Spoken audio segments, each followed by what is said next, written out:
Hello everyone, আসসালামু আলাইকুম। তো আজকে আমি রান্না করতে যাচ্ছি সজনে ডাঁটা। এই সজনে ডাঁটার রেসিপিটি যদি সম্পূর্ণ নিরামিষ এবং ইউনিকভাবে রান্না করে দেখাতে যদি ভালো লাগে, অবশ্যই একটু লাইক দিয়ে আমার পাশে থাকবে। তো সজনে এখানে আমি নিয়েছি, ভালো করে ছুলে ধুয়ে পরিষ্কার করে নিয়েছি। আর নিয়েছি দুটো বড় সাইজের আলুগুলো কেটে পরিষ্কার করে নিয়েছি। তারপর আমি মশলার জন্য নিয়েছি এখানে শুকনো লঙ্কা, পেঁয়াজ কুচি, আদা কুচি, রসুন কুচি। আর নিয়েছি সর্ষে 2 রকম, হলদি এবং কালচে সর্ষে।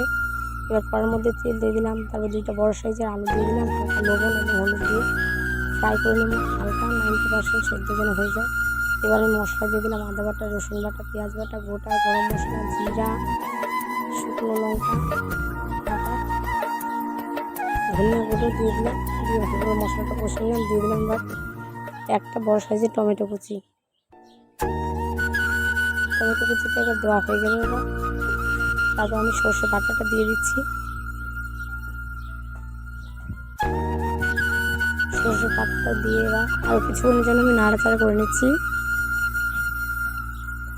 তো এবার আমার হয়ে গেছে। তারপর সজনেগুলো এবার আমি দিয়ে দিলাম। আরও কিছুক্ষণের জন্য আমি নাড়াচাড়া করে নিচ্ছি ভালো করে।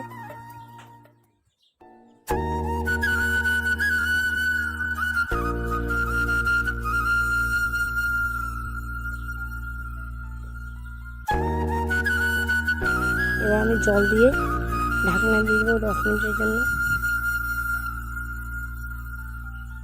যাতে সিদ্ধ হয়ে যায়।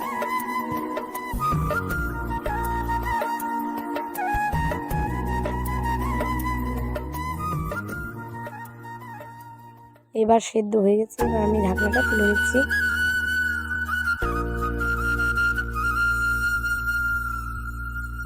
তো দেখো কি সুন্দর একদম কালারটা চেঞ্জ হয়ে গেছে। এবার আমি দিয়ে দিলাম স্বাদ মতো লবণ।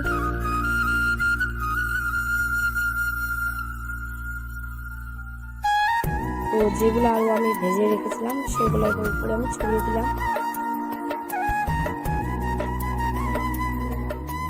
এইভাবে সজনে ডাঁটা রান্না করলে দারুণ লাগে খেতে। আর যারা আমার ইউটিউব চ্যানেল থেকে দেখছেন অবশ্যই আমার চ্যানেলটিকে সাবস্ক্রাইব করে দেবেন। যারা এখন পর্যন্ত করেননি অবশ্যই করবেন, আর যারা করেছেন অসংখ্য ধন্যবাদ। আর যারা পেজ থেকে দেখছেন পেজটি অবশ্যই ফলো করতে ভুলবেন না।